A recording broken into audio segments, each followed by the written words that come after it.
अरे बात मोरी बिगड़ी बनाई दा कि मोर जोगिया के बनाई दा ए घरना मोर भगिया के बनाई दा।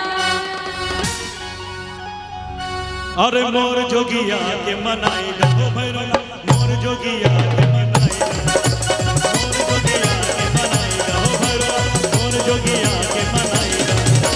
बात मोरी बिगड़ी बनाई दा ओ भैरो बात मोरी बिगड़ी बनाई दा मोर जोगिया के मनाई दा ओ भैरो मोर जोगिया के बनाई दा मोर जोगिया के बनाई दा ए घरना मोर जोगिया के बनाई दा।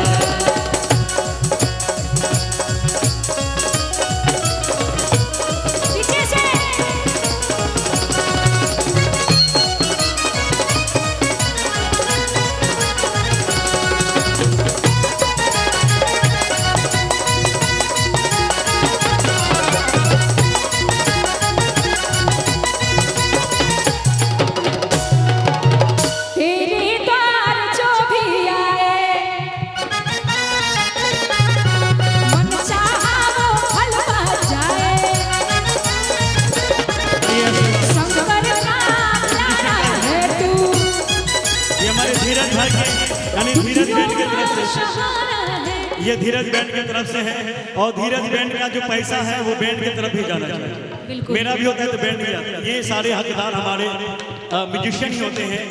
1 रुपया हम लोग देवघर के रास्ते में जहाँ भी प्रोग्राम करते हैं हम लोग 1 रुपया नहीं लेते। वो म्यूजिशियन का पैसा उधर कबड़िया का पैसा उधर। आपका दान सीधा डायरेक्ट म्यूजिशियन के पास जाएगा। अगर हम लोग रहेंगे तब बोले बाबा भोलेनाथ की जय। और कहेंगे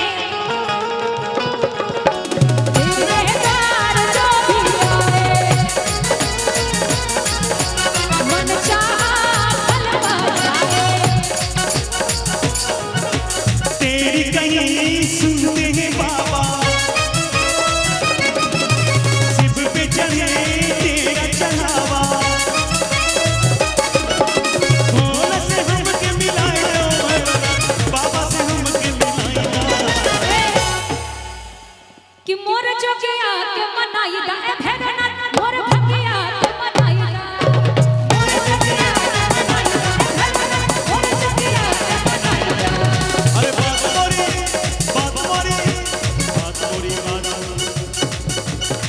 मोरी बिगड़ी बनाई दा बात मोरी बिगड़ी बनाई दा मोर भगिया के मनाई दा ए भेरना मोर भगिया के मनाई दा मोर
भगिया के मनाई दा ए भेरना मोर भगिया के मनाई दा।